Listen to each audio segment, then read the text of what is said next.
You are listening to the Hiking Radio Network, where we talk the walk with shows by hikers, about hikers, for everybody.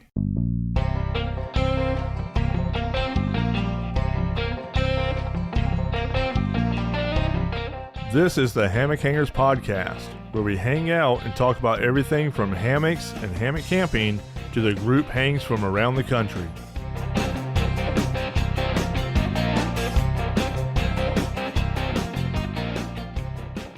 All right, everybody. Welcome back to another episode of the Hammock Hangers Podcast. I am your host, Paul Collins, or also known as Skunkape. I have AJ Glenn, or Pheonix, with us. Hello, everyone. And we are back this week for part 2 of our little chat with AJ's wife, Dawn, or as all of AJ's friends know her, as hashtag Don't Tell Dawn. So, last week, we've been going over y'all's vacation trip and everything. And last week, I think y'all ended at the Black Canyon where y'all were having issues getting the pop-up part because of the way that they are, the campsites and everything. And then y'all were headed to Twin Lakes. So Yes. Let's go ahead and start from there. I think it's kind of interesting that, like, of all the people that we have interviewed, that we could have had 2-part episodes in, my wife is the one that we actually had the 2-part episode on. Well, see, we have to we could turn it into a 3-part, and part 3 Just be grill me. the tell all on Pheonix. Oh yeah, that sounds like a great idea. And, we could go over spreadsheets and everything else. Yeah. I got a few spreadsheets that I could go over. Oh, Lord. So yeah, so Black Canyon of the Gunnison was a really cool national park that I would slate maybe 2 days at. Yeah. I mean, like, it's not so far removed from the town. What was the town that we went to? I forget exactly which one it was, but it was not that far from Black Canyon of the Gunnison. And there was, like, this really awesome pizza place that we went to. I can't think of it off the top of my head. Colorado Boy. Colorado Boy pizza. It was really, really good. They had really good beer and really good pizza. It was really good. Now, they also had a not so great Mexican place that kind of switched us because it got really good reviews on Google, and when we went there, it tasted like white people Mexican. Like, there was no flavor at all. Like, they may have put some salt and pepper on it, but that was about it. Like, white people Mexican, I love it. Yeah, gringo Mexican. It was not so much. Like, it was pretty bland, and I was very disappointed. I would be too. Mexican is one of my favorite foods. I could eat there every day. Yeah, not so much. But anyway, so we left Black Canyon, Gunnison, and out west fashion, we immediately had to change our direction or route that we were going to take because they were doing road work. Construction. And when they do road construction out west, they do it very differently than we do it in the east side of the country. We might close one lane here or there on both sides of the road, but both sides of the road are still going. Out west, they just dig up the entire stretch of road.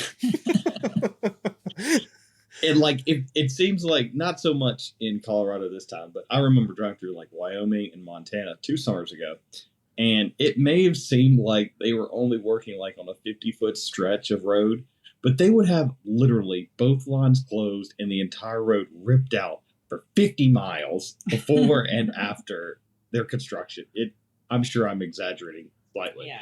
But And they have such a small time period when they can do construction on the roads because there's snows and weather and all of that. So it always seems like when we go out there for the summer, we just have to be prepared that either we're going to run into road construction and road closures and things, or that we're going to have to reroute for some reason. So this reroute added a couple hours.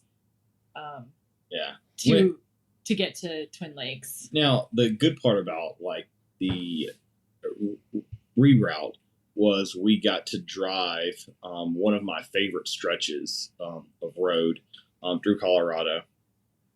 And so that was a pretty cool stretch. We got to see more of the state, and again, I'm just kind of blown away just of how pretty the entire state of Colorado is. What made that your favorite stretch? Just the scenery and stuff?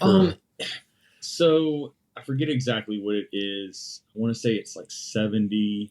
I-70 something going through. So it's like an interstate. Yeah. Okay. But it goes through this canyon, and there's a river that runs right. I think it's the White River.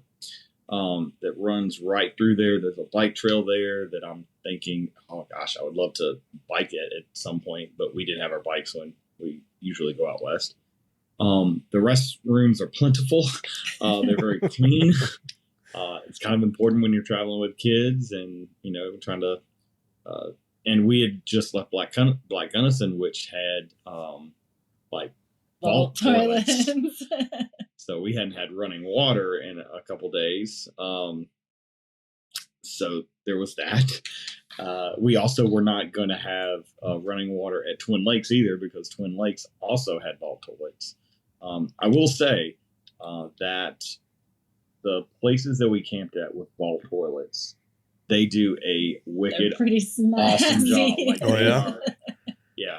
No wildlife to fly around at you. No, I mean they're clean. They're they don't smell bad. No. That they are pristine. And something else that I'll notice that I hope I didn't mention it before.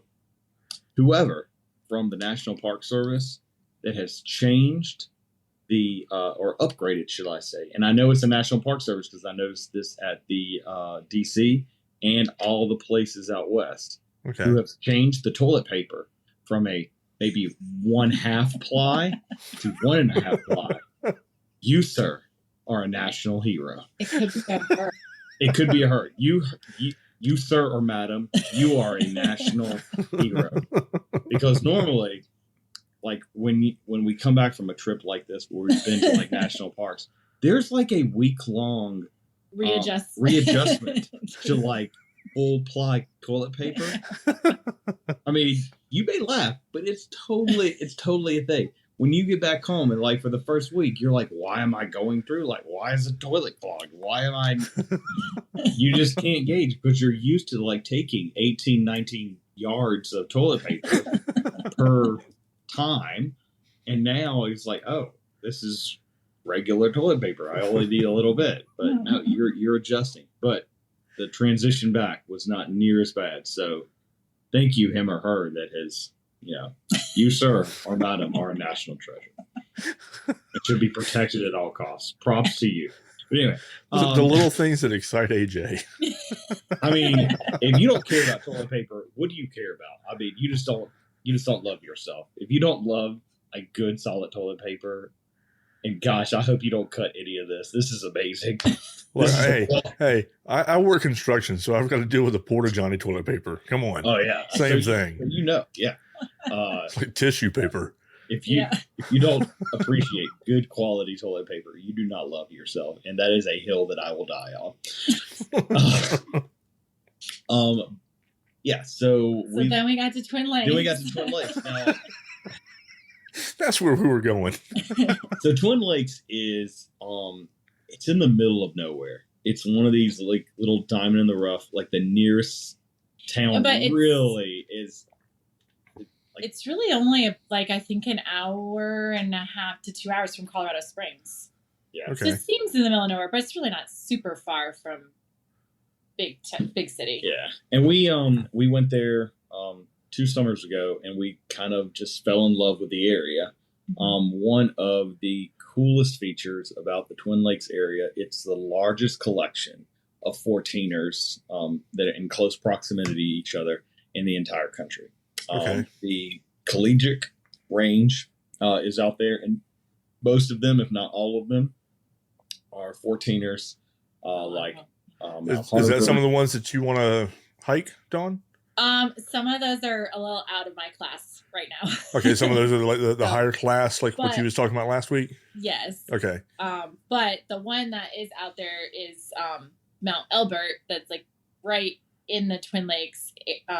Like it was right near our campground as the Like, you can trailhead see for the peak it. from our campsite. Right. Okay. And it is the highest 14er in the state of Colorado, and it's the second highest 14er in the continental U.S. Only Mount Whitney in California is higher than that one. Gotcha. So, and it's a class 2, so it Okay. is doable. So that's how we found the area the last time we had gone out there to check out that mountain, and I couldn't hike it because I threw out my back. Gotcha. So we wanted to go back. Is that the highest class that you're wanting to do right now?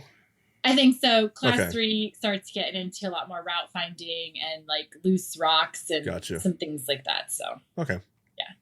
yeah. Another little side note about that area, there's another 14er, and I found this just as comically hilarious.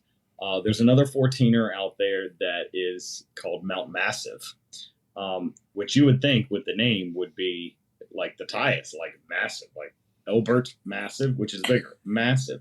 But apparently Massive is just slightly shorter. It's like 10 feet, I think. Like something 10 that, 10 feet shorter. So there's like Really? this campaign of like hikers that are like bringing rocks to the top of Mount Massive to build it To up, try and build it to up. try to usurp Elbert. So I just think that's really cool.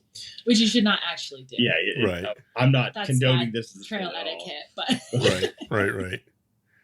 People do that on the AT. They'll take a rock or something from the Springer and tote it all the way to Katahdin and then drop it to Katahdin. wow. That sounds like But Portland, again, Texas. not supposed to. You shouldn't. So Yeah, so we get to our campground again, and we are staying at the last time we stayed at Lakeview campsite, and this time we were staying at White Star campground. Both were really, really nice. I actually maybe prefer a little bit. I think I prefer Lakeside or Lakeview. Yeah, it has some of the loops had a little more trees and things in them. Yeah, the site Yeah. that we were at, yet again, was not hammock friendly. So a stand was used, but I didn't mind because we were doing a lot of hiking and just driving around that area. We didn't do too much time. The at the campground. Colorado Trail, is that right? Yeah, the the Colorado Colorado Trail Trail. also runs right through those campgrounds. okay. And So- also the CDT also runs right through those campgrounds. Some pretty major trails.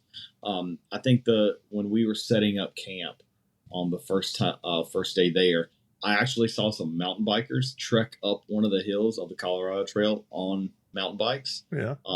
You can do that. I don't know if you can bike the entire trail, but my legs wouldn't push up those hills all that much. But Now is that campground where you did your through hike? Of yes, the that's CDT? where I did my through That's hike, where you did your through hike? of the Okay. Colorado Trail. Yes. So Which he my was through- very, very proud of, by the way. Good, I'm on the glad. video that he Yeah. done. Hey, just for you, I stopped for a water break. I saw Stopped for a that. water break. I mean, Uh, going up that peak that you yeah, went up, yeah, you the know. big peak. Yeah. Oh man, it was rough. It was rough. But you know what? That's my cross to bear. Like I pushed through. Well, you did good, sir. Thank you. Very proud of you. Thank you for your service. So one of the highlights of Twin Lakes was something that we did not do this past time was drive Independence Pass. And Independence Pass is this road that goes through this mountain valley or gorge or Pass. pass. Words are hard. Mountain Pass. I believe it's the In highest. the name, AJ. I think it's the highest paved mountain pass in the U.S. or Okay. Colorado, one or the other. But it is. Or is it the highest paved access to the Continental Divide? I remember Something along like those that, lines, and it's on the continent. You go up to the Continental Divide. Okay. which is where I did my CDT through hike. For those of you watching at home, In the rain. Yes, in the rain. Yeah, it was brutal, Paul. It was Did you do a video of that one? I did. Why haven't I seen that video yet? I don't know. I might have to like personally send you your own copy so you have it. You can just be so proud of my work. I'm gonna have to watch it now. I never got a notification of it. Usually you tag me in them too, though. I think that's the one that I did tag. I'm gonna have to go back and watch now. Yeah. So I was like, ooh, something that Paul Collins has not done. So, but yeah, Independence Pass was really cool, but it was a crazy road. It's a very crazy road. It has driving restrictions of 22 feet and no trailers. Yeah. Something like that. Which is the reason that we didn't do it last time. It's because we didn't have. What do you mean 22 feet? 20 like RVs and stuff like that? The length? Correct. Because of the switchbacks and things, anything too long won't make it very successfully. Gotcha. Well, also, is that the where you took the picture and the guardrails were like beat to death? Yeah, when you went back out the second time, was that? Yeah, maybe. Yeah. Oh yeah, no, I think I took a video of it too, and they were. I think so because I commented on the video. Yes. Okay. Yeah, it didn't look like there's too many good drivers up there because those guardrails were just beat to. Well, the thing is, like most of those roads, they don't have guardrails because they push the snow, and so they can't take the guardrails out. Right. So we later on we'll talk about another road that we drove that was hands down the scariest overall. I would say Independence Pass was probably the second. Because so as a family, we went and drove up to the town of Independence, which is kind of in the mid. It's a ghost town. Yeah, it's a ghost town that was built back in the latter part of the 19th century. And it was pretty much abandoned within 10 years. Yes, something like that. Didn't last just very because long. The snow. And they ended up having to rip boards off of the houses they were snowed in for so long, and they took boards and turned them into skis and things like that, and they abandoned the town and left it for Aspen, which is from there 45 minutes down the road, probably half hour, something like that, and they left it and went to Aspen, and then that was basically the end of the town. Gotcha. Because they couldn't get supplies and things, and the snow lasted too long. Which is kind of a shame because it's a beautiful area. Yeah, it is. But you're at 12,000 something feet, between 10 and 12,000, I think. So, yeah. But we drove as a family out there, and then towards the end of our trip, I wanted to do a few more hikes.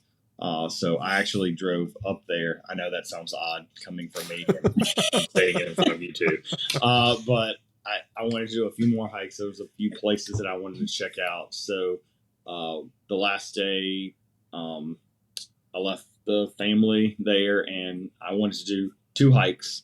They were short, so I was busting tail on it because it took me 45 minutes to get to the trailhead, and I only had a 4-hour window to get back. And so it took me 45 minutes to get out there. I hiked one up to a mountain lake. It was really, really cool. And I was pounding trail. Just go, go, go, go. The elevation wasn't too bad. And then the second place that I stopped, it was more of a flat trail, but it had an ice cave and some falls that were really, really cool. But the road past the city of Independence, or the ghost town of Independence, was probably significantly scarier because they didn't have guardrails. The turns were much sharper, and they were blind turns. Gotcha. And you had the roads again are stupid narrow. You have these really big old F-850 trucks, coming through there and, not driving on the right side of the road. And so you're like, this is how I die. Just around the wrong side of the turn. It's oh, this is how I die. But I made it off. And the tail end part of that is it's much steeper, but you can see around turns. And they are sharp turns, but at least you can see. And I mean, I was going fine on there. But incredible views of the Continental Divide up there. I forget some of the 14ers that you can see from there. Yes, a lot of them, and it's like you just keep turning around and you're just surrounded by these 14,000 foot, 13,000 foot mountains. It's pretty incredible. I think that would be awesome to see. We talked about this before, me and Dawn, is just, I remember the first time I went out to Colorado, and, you know, for those of you who've heard me say it before, I am a self-proclaimed Appalachian mountain snob. That's where I grew up. That's where, like, that's where my soul calls home. Right. And so I would, when Dawn, you know, would talk about the Appalachian Mountains or the Blue Ridge Range where, you know, I'm originally from, she's like, oh, those aren't mountains. Those are just big hills. And like, I felt so offended. Like, who hurt you? Like, no, those are my mountains. Those are my mountains. But when I saw Colorado for the first time and I saw the Rockies for the first time, I was humbly put in my place, as I like to say. and each time you go, it's just as, when you go to a new place or see a new mountain or a new range, it's just as much of a sensory overload as it was that first time. And the second time you go back, you see them and it's like, oh my gosh, that's really pretty, but it's not as much of a sensory upload, but it's not that much. Like, it's still just mind blowing. You come back and you look at the pictures and you're like, we were there. And it's almost like it takes time to step back from it and to really appreciate, because there's just so much to take in all around you. It's just so much. I know I loved seeing the pictures that y'all would take and upload. It kind of brings a smile on my face when I hear there's so many people that, you know, we get back and we hear people say, thank you for your pictures. I was traveling with you. Yeah. On your trip. And for one, that just serves the fact that either they're just being overly kind or we might take half decent pictures. So if you want pictures of literally just scenic views or like nature, go follow me on Instagram. If you want pictures that look like I have a family, that I didn't go alone and there's other people involved in this vacation, find my wife. One of the things that we talk about when we look back at our pictures, you know, Dawn will ask me, none of us are in any of these pictures. You just take selfies and pictures of other things. So. He takes very micro pictures and I take kind of the macro pictures. And so we get the really close ups and then we get like the big scenes. So in Colorado, or in Twin Lakes, I committed to using, I had to, and I committed to using the Tensa Solo. So we did have one tree that I was able to use, and so I used the Tensa Solo for that. And one thing that I really, really liked about the Tensa Solo was I was using my bridge hammock. So yes, you can use a bridge hammock in a Tensa Solo. Amazing. For those of you that use a bridge hammock, you know that you don't hang it as high as a gathered end. And the hang angle that you need is more like 20 degrees versus 30 degrees.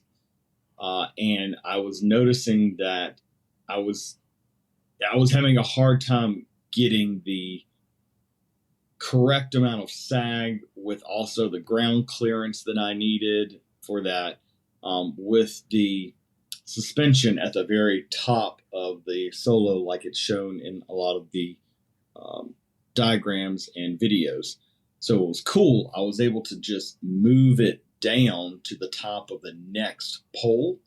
And because it's just tension, held by tension to that spot, I was able to lower it, still keeping my tarp way up high, but was able to get that ground clearance and distance from the hammock to the tarp much, much better.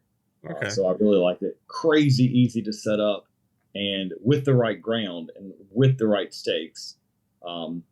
And I was fine. Now I did have to use the boom stakes when we were there, because my peggy pegs and my orange screws that I brought was not going into that ground. It was too hard. Oh, it was hard as a rock. I tried to like drill into it and screw into it, and it wasn't going anywhere. So those boom stakes really were the only way to do it out there. Eventually, I might get another set of boom stakes to just say, hey, I can hang both ends. But I was able to hang from one of the pine trees that we had out there and use that.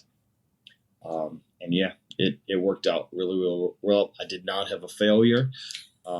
So it's always a positive. Because it means he doesn't come knocking on the camper door at like 3 o'clock in the morning. Yeah, there's that.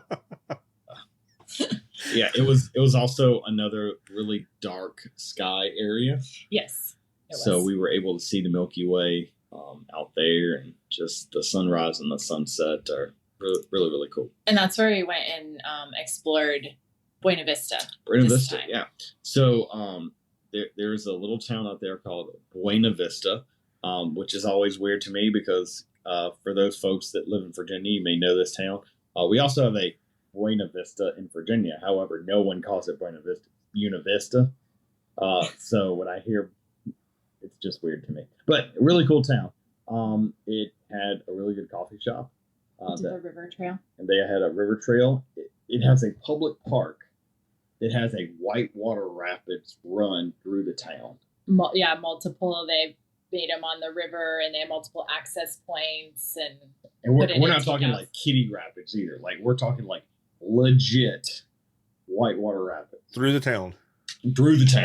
Yeah, that's and they also had a like a bouldering park for kids and adults. So they had all these rocks with some with handholds, some with just like the notches in the boulders that you would do the bouldering with, and things that you could just go and try out and practice your bouldering skills. Yeah, and it's right in the view of the collegiate range. Mm-hmm. So the views out there are absolutely incredible.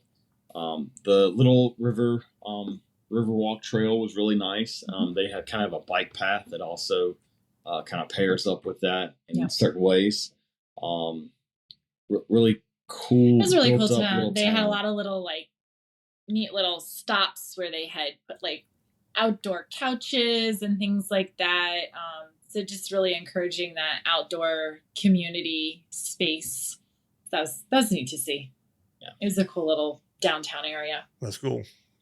And one thing that we talked about, it seems like the towns in Colorado, even the small little population of only a few thousand people, they've done a really good job of like building up to attract people. Like it's not building their downtowns. Right. It's not just kind of like this rundown area. Like it's really nice. I wish I lived in a place that only had a couple thousand people. Yeah, there's that. But yeah, it was, I think I would totally go back. I wanted to spend more time in Leadville, which a buddy of ours, Chris Gunn, or Two Speed Hammocks, is on Etsy. He's one of our HangCon vendors. He did the CDT a few years ago, and he was, talking about a few spots that he went to in Leadville, and we went to a Mexican place in Leadville 2 summers ago, and it was amazing. So, yeah.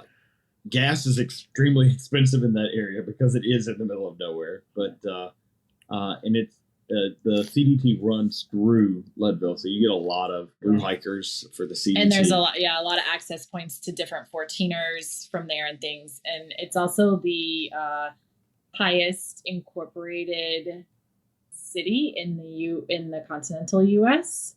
because it sits at 10,000 something feet. So I believe it's the highest incorporated city. So kind of cool. Check that one off. Absolutely. So now I love Twin Lakes. It's just there's so many like little off roads that you just want to go. There's so many little trails that I want to go back and do just because of the plethora of views and the type of scenery and the lakes and the mountain streams. It's just really cool. And now that I have a body that allows me to hike effectively without dying, it's always positive. I definitely want to contribute and explore that area a lot more, especially being so close to Aspen and looking at that area. Mm-hmm.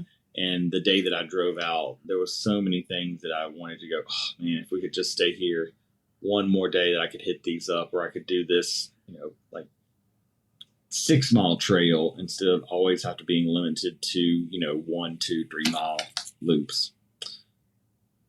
But alas, we had reservations in Colorado Springs, which is not bad because we love Colorado Springs. Technically, we were in Cascade. That's true. We were in Cascade.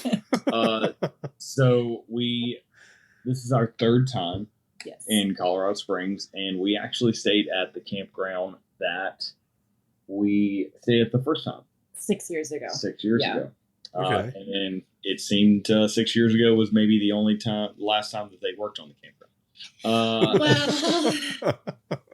Well, anyway, we arrive. We arrived. This was an adventure. For one, it was pouring down rain. Oh no, that wasn't the first thing.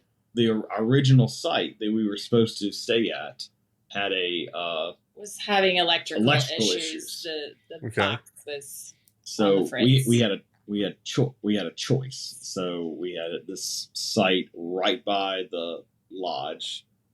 By the check-in. But it was also right on the road that you used to come in, which is right on like the state highway. Yeah. And so it was loud. Pretty noisy. Yeah, pretty noisy. Yeah. Whatever. So then we had this other site that I don't know. I wasn't a huge fan of it either. So, and I was kind of flustered. So I was like, we'll just take this one. Whatever. It was raining at that point. It was raining at this point. Keyword of that, raining. And so we get there, we start to get parked and things like that. We backed into and then it stopped raining and it started hailing. While I was outside the camper trying to make sure everything was good to go so we could start to unhitch. Yeah, and we're talking like thumb-sized hail. Like, we're not talking like little Krispies. We're talking about like golf ball, like pelting my truck, pelting the camper. They were not golf ball. Okay. They sounded like bullets. AJ is so dramatic. It's part of the storytelling. It did sound a lot worse than what it was. Oh, good. I'm glad. I was kind of worried about her getting hit in the head or something like that. And then the tornado warning happened. Oh yes, then the tornado warning happened, which is very odd, very rare because they hardly ever have tornadoes at that elevation. And with that the elevation and the mountainous area, they almost never get tornadoes. We just got lucky, and it turned out it was actually 4 or 5 miles down the road, and it touched down. Touched down. It wasn't just a warning; it was a full It won't know. It went at the road at like mile 4 or 5 on the road to Pikes Peak, which we were only a few miles from. Okay. So we had that, and then it stopped raining and hailing. And then I started to, set up our rigged jack stand. For those of you that don't remember from the last episode, I had hit a ditch gully driveway kind of contraption at a gas station and completely bent our tongue jack that to the point that I was not confident that it would do its job. So we just kind of rigged a scissor jack in where it looked. It worked. It looked shady as AF.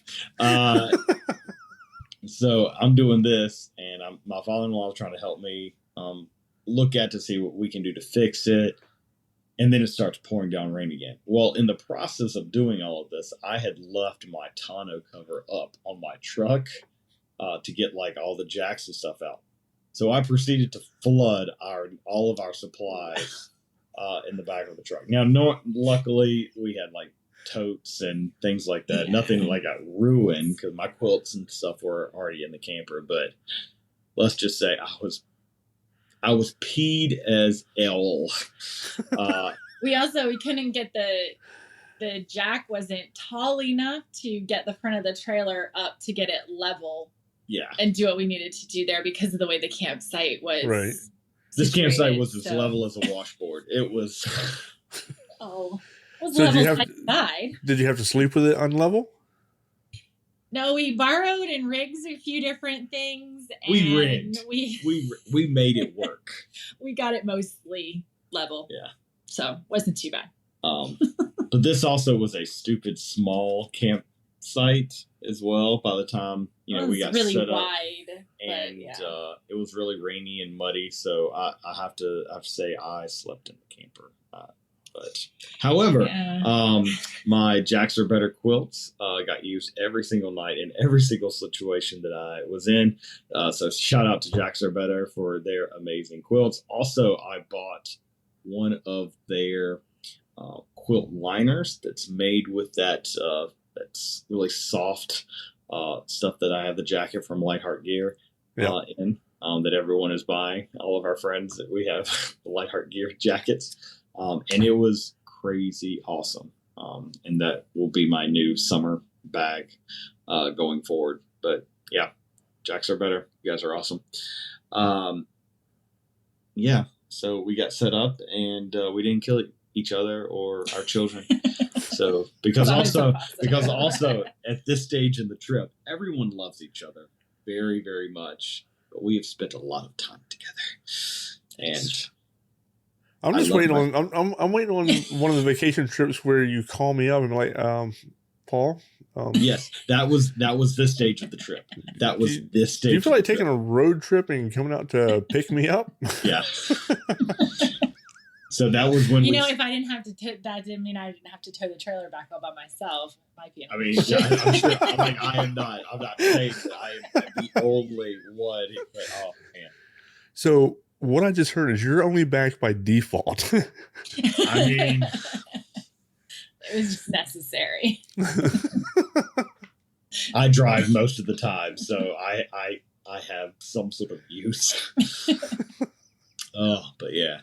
So Colorado Springs. What do we love about Colorado Springs? Well, some of the other things that we have done in Colorado Springs in the past. You've done the Manitou Incline. The Manitou Incline, yes. So tell us a little bit about that. It's a mile stair climb. Ooh. It's 1,700 some odd stairs, I believe, and it goes up a mile. So you gain a mile in elevation, and you're already at like, I don't know, what we're like 8, 9, somewhere in there. It used to be an incline that took supplies up part of the mountain, I believe, and then that stopped happening, and then people started using the old railroad ties to climb the mountain, and then that wasn't safe, so they closed it down, but then people were still doing it, so they decided to do it right, and they used railroad ties to make these stairs that go up, and it actually connects into the bar trail, which is one of the trails that you can use to climb Pikes Peak, and so most people will climb up and then come down. I think you have to come down about 4 miles down the bar trail to come back down. Most people don't climb back down the incline. It's a lot of stairs. That was tough. I mean, you said like 1,700 steps. Yes. That's we're not talking like little steps. We're talking like steps that are like 3 feet. Like railroad ties. Yeah. Yeah. And they are not all even. Some of them are larger or smaller than others. I thought I was going to be okay when I started it, and I don't know, I made it 100 feet or so, and I was already breathing hard. I was like, okay, I'm going to have to go a whole lot slower than what I anticipated here. But I did it. I did it successful. And steps are hard. Yeah. Steps are rough. Yeah. It was a lot. But it was fun.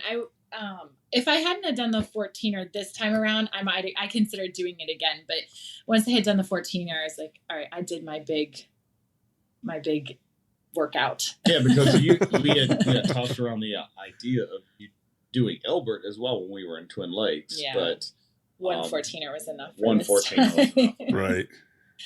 So yeah, we've done the Manitou Incline. We explored the town of Manitou Springs, which is like a small side town of Colorado Springs, kind of a little bit older, lots of shops, It has a penny arcade with, it's like building after building of just all these arcade games.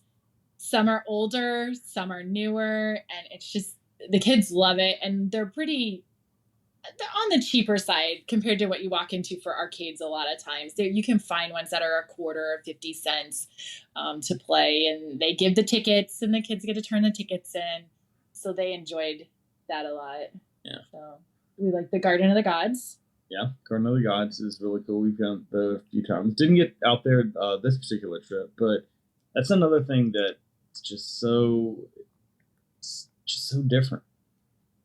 It's kind of it's a land that was donated to the town of Colorado. It's not even a national park. It's such an like iconic thing. City. I think it falls kind of like under the city parks. The deal was the land was given, but it's supposed to remain free and available to the public. Well, that's cool. And it's these huge red rock formations. And there's hiking trails and visitor centers and areas where you can climb on the rocks. Yeah. And kids really like it. Mm-hmm. I was just going in the cooler weather because there isn't a lot of shade out there.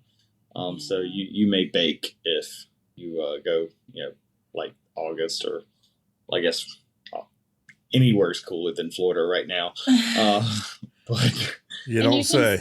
You can see Pikes Peak from a lot of the areas in the Garden of the Gods. Okay. So Pikes Peak, that was our main attraction in one of the reasons that we went back to Colorado Springs, other than the fact we love the town. It was to drive up to the top of Pikes Peak. So technically, Dawn got 2 14ers. Yes. We just happened to drive one off one and hike to the other. But that was the scariest road. That was a scary road. We had originally intended to drive Pikes Peak the very first time we went out to Colorado Springs 6 years ago. And then we kind of got out there and we'd never really driven big mountain roads where you need to shift gears coming down and do those kinds of things. And so we said, we're going to get with the family and kind of learn how to do this first. And we kind of said, no, let's not do it yet. And then the last time we went out, I had thrown out my back and I said, nope, I'm not riding in the truck for all that time to get up and down with the way my back was feeling. Yeah, you would have been miserable. So we finally did it this time. And I think we were thankful that we waited until we had as much mountain driving under our belt as we did. Yeah. So it is definitely, there were times when we were coming around the S curves and you just saw the sky. That's it. Really?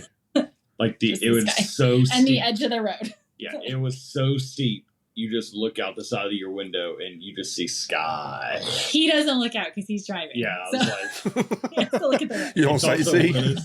Yeah, it's also one of those things where it's like, everyone shut up or we all die. Right, right. It's like, don't talk to me, don't make a sound, don't even breathe heavy. You just shut up.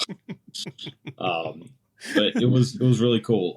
That also has a lot of restrictions. It's not a national park. It's not. It's privately private, owned. Which is mind blowing to me as well. But they charge admission to go in. It's kind of pricey to drive to it. I mean, for driving, but again, I think it ended up costing us like $60 or something like that. It was like $20 for each of us and $10 for the kids or something like that. Okay. Mm-hmm. And just to drive on this road, but unless you have a reservation, you can't drive all the way to the top, which we didn't get a reservation. There's limited parking at the top, so you can make a reservation to be able to park up there. So we didn't. But it was even though it cost $60, it was good views, good drive. Oh, 100%. Okay. Yes. Yeah. So let's put this in perspective: $60 to do that. Or you can spend $60 and drive through Orlando on one of the expressways. I mean, right? Yes. It's that. Yep. Yeah, going to the top of Pikes Peak. So the road starts at about 10,000. Yeah, just shy of 10,000. So you have to climb 4,000 feet over. I want to say it's 20 miles from the start to the end. So we were able to drive on the road to mile 16 is where the big parking lot is. And we would take buses from the parking lot the other 4 miles to the top. School buses. School buses. Okay. And those 4 miles are intense. And I Yeah. wasn't even driving. Like it's intense. But the views at 14,000 feet, like you are just on top of all these other mountains in the area. And you just feel so, for lack of a better term, so celestial. So like just looking down, and again, we can show pictures and we can talk to people, but you don't get the size and the magnitude of just how much you can see. Yeah, I always feel like the pictures don't show you how far we were actually able to see. You know, they have limits, especially when they're just our cell phone cameras, and what you can see is just, yes, there's just so much. It's so far that you can see. And people talk about being on like open water. Like we live in Florida, we have a lot of friends with boats that, you know, go out and do deep water fishing, and you look up and there's sky all around. But there's just something different about being out there. The sky just feels so massive. Yes. Yeah. Compared to even on open water. Yeah. You feel like you can see the world. Like it really is. If you haven't been out there, it's hard to explain. But I encourage anyone and everyone, if you get the opportunity to go to that part of the country, do it. Definitely. Especially if you're from the East Coast and your mountains that you relate to that I call home, that people get insulted and say, oh, they're just large hills. They're still pretty. Just large hills. They're not really mountains. But out there, it's just something different. And another friend of mine, she was in Montana at the Butte Bluegrass Festival. They're out there. And again, she's an Appalachian mountain snob too. And she was just posting pictures how she said, I don't want to go home. And I messaged her and I said, see, I told you, these mountains just hit different. Yeah. It's my goal to make it out that way at some point, because all I have seen is, you know, the East Coast, you know, mountains and everything. And these are really only the only trails that I've ever hiked as well. So, you know, one of my goals is to get out that way and, you know, do some hiking, you know, out west somewhere and see those mountains. Let's go, Paul, next summer. Let's go. I just need a small excuse. You don't have to twist my arm. Just let's go. Get away from this heat down here. Yeah. Yes. Oh, it was when we left Colorado Springs, the high was 76 degrees. Yeah, I remember you sending me a screenshot of that. I also remember the corresponding screenshot you sent me of Florida, and the numbers were significantly different. Yeah. It was 114 today. Yeah. And that was not with the heat advisory. I cuss Florida every day. Every single day. I mean, as a Florida teacher, I do too, but for very different reasons. But yeah, it was a really, really great trip. And we our son turned 14 while we were there at Pikes Peak, so that's cool. He got to go to the top of a 14er for his 14th birthday. So that's neat. That's neat. So we headed back on the 23rd on our son's birthday. So we went from Colorado Springs and we drove seemingly forever through Kansas, and we stopped just on the east side of Kansas City. And we stayed at this county park that was hands down cleaner and better than a lot of KOAs that I've stayed at. It was an immaculate county park that had like established campground. Yeah. And it was still only like $29 a night, which is a steal. Right. Yeah, and that was for electric and water. Electric and water sites, very well maintained. Very large. Yes, sites. Very large sites. You did not feel like you were, pulled in like a parking lot. You had plenty of area to go. And very easy to get into. So it's great when we just need a one night when they're easy to get in and out of. Right. And then it hailed on us again. Well, we also we were packing up and we were watching the radar, but I don't need to watch the radar. I am watching the sky come in, and I'm like, this is how my wife gets electrocuted. Because this storm is coming in, and she's doing the brake checks, and I'm like, just leave the pads there. Let's just go, because we're all going to die if you don't get your butt back in the car. I'm thinking this, like, just leave them. We can go to Walmart and get some more. Let's go. And we literally get in the car, hit the road, and it's like the storm is eating the back of our truck, and it continued to follow us for pretty much the entire day. Really? Yeah, we did outrun it, but we couldn't stop for long. But we were on the edge. We were just gutted out of the storm. So we rode from Kansas City all the way down to, was it Old Stone Fort? Mm-hmm. Old Stone Fort, which is State Park in Tennessee. A little bit between Chattanooga and Nashville. Mm-hmm. And that was also just a really nice, I would totally stay there again. Mm-hmm. Sites, well-maintained, facilities, very well. And it was a wonderfully hammock-friendly campground. There were plenty of trees. In fact, I wish we could have, that was one of the stops that we made out and back. That was my favorite stop that we had, that we just had one night that I thought, oh man, I would love to come back and explore this park. Because again, it was a state park, so they had other things to do there. Right. But we were ready to be home at that point. And then the next day we drove home. Mm-hmm. And that was the summation of our so that trip. Was the 2023 vacation. That was it. That was part B of the 2023 vacation. Right. Yeah, it was. That was nice. 3 weeks. We were out for 3 weeks. 20 days. 20 days. So have y'all started planning for next year already? Do y'all know what y'all want to do, or we've tossed some different ideas around. So Dawn has not been to Minnesota. So with all of our friends that we've had from the podcast, and also just some other hammock friends that we know, we would maybe be interested in taking a trip out there. Okay. We had also pitched around the idea. We have some friends at school that just bought an RV last year, and they're really into camping, and they're really good friends of ours.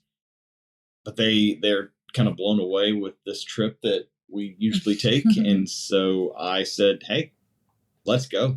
And I've always been impressed by Cal and Kristen. It's like, what, you always have to come to Colorado. Why can't you just come to Wyoming? And Wyoming is also an incredibly beautiful state. Doesn't have quite the 14ers and stuff that Colorado has, but when I posted that we were going through Wyoming 2 summers ago, I love the comment that Dutch made about Wyoming, because he had just been out there. He said, Wyoming is just as pretty as Colorado, just less potheads, which is completely and 100% true. But I would love to go back out that way, and it's a good, less mountain adventurous for them. Plus, it would give me a great excuse to go see Cal and Kristen in their backyard, versus having them come out and find us while we were away. But we don't know. We've also talked around the idea of going to Maine. And eventually, in the next 3 years, we want to do an international trip. Yeah. Either to Europe or I know it's not quite international, but Dawn has some family in Alaska that it's not international, but yeah. Well, Canada is.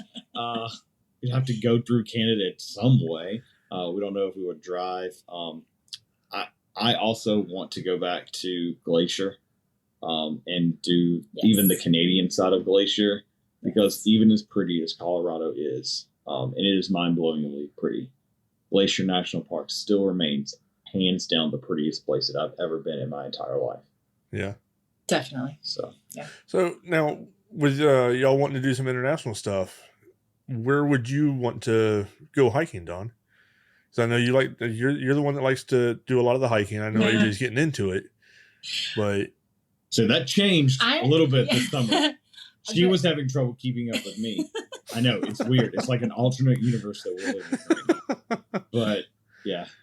I don't know. I haven't done too much research on that, but I start getting into like the Alps and things like that. Okay. So it's a lot of hiking, and I do have a cousin that lives in Germany, and I know that she's talked about a few different, like the ease of access to hikes that are kind of near her and things that are just really beautiful and out there. So that would probably be kind of a big research project before we went, to make sure that we did some good hikes. I think for me, like I would love to hike in the Scottish Highlands, the motherland, where I come from. Well, I mean, genetically, that's where I come from. But I would say the Scottish Highlands. And now that I've gotten more comfortable with the legitimately hikeable hammock stands, Which by the way, I kept a Tensa Solo in my day pack all the way that we went. Hiked with it, didn't feel it in any way, shape, or form. Yep. Okay. So. Because you always have to wait on the trail for you to set up the hammock and whatever, so you can take your pictures. That's not important. Oh, that's funny. I do love the pictures of AJ posing in the hammock, I'm only posing because I would love to stay there longer, but the rest of my family is, come on, are you done yet? Our 10-year-old daughter actually takes a lot of those pictures for him when she sees him setting up the hammock on the trail. And she's like, oh, I got to go do my job. She's the one that takes the pictures. That's funny. That is funny. So, all right. Well, I guess we're going to go ahead and wrap it up. And when y'all do, get an itinerary together of next year's adventure, because I mean, with the storms and all that stuff, that's a lot of what this was an adventure. Oh, it was a crazy adventure. Yes, this is more than we've had on a lot of our trips. Right. One of the things that we had talked about doing was, and I don't know if Dawn would be interested in joining me on this, was some of the classes that we do at HangCon. Maybe having a presentation where we in real time show you how we plan a big trip like this. I don't see why we couldn't. So if I haven't posted it out there to our Facebook groups or anything, but if that's something that as a listener you'd be interested in either attending at HangCon or you would like a live stream, just let us know. Let us know that you would appreciate that some type of content. Yeah. And speaking of HangCon, registration is open and raffle tickets are able to be purchased. Right now we are running a super early bird special where you can get a single raffle ticket for $5 or you can get 7 for $20, which is a crazy good deal because Paul, we've got a little bit of things to raffle off. Just a few. I've got just like 8 picnic tables full of gear. Yep, and I've got a couple of new vendors that are going to be there. Awesome. And got some old vendors that have just been donating partners in the past that are wanting to be there and set up. So awesome. So if you're interested in scoring some really, really great gear and supporting the wonderful venture that me and Paul do called HangCon, head over to hangcon.com and check out our event and register if you're able. We'd love to see you there. And even if you would like to donate to help out this event, it's a completely free event that we do. In fact, we just had a person purchase raffle tickets. I just saw the email come across my screen. So if that's a sign, just now? It's almost seemed like we were going live. But there you go. Yeah. So go ahead and head over there and register and purchase your raffle tickets. Make a donation. Every little bit helps this event, and we would love to see you there. And if I recall correctly, I checked the other day, we already have over 170 people registered for our event. So it's going to be a great time. Yep. 5-year plan, 500 this year? I hate you so much. Why are we friends? 500 plus this year. As long as you keep the tickets, as people are buying them, that way Dawn don't have to do them at the last minute. That's right. Hey, I did really good last year. I did good. I remember a year before last, poor Dawn had to sit there at the stage and just do tickets. Yes. It was a good long process. Uh-huh. But yeah. I don't know how many times I told him too, Dawn. It's like, as the tickets come in, go ahead and... Yeah. I feel like I had told you that a few times that year too. Probably did. All right, Paul, how about you sign us off? I had to sneak one in. So, all right, everybody. Let's wrap it up for this and this episode. And when AJ and Dawn, get their itinerary together for their next adventure, we'll have them back on and we go from there and see what they're going to get into next. And just give us a follow on Facebook, Instagram, subscribe to our YouTube channel. And until next week, happy hanging, everyone.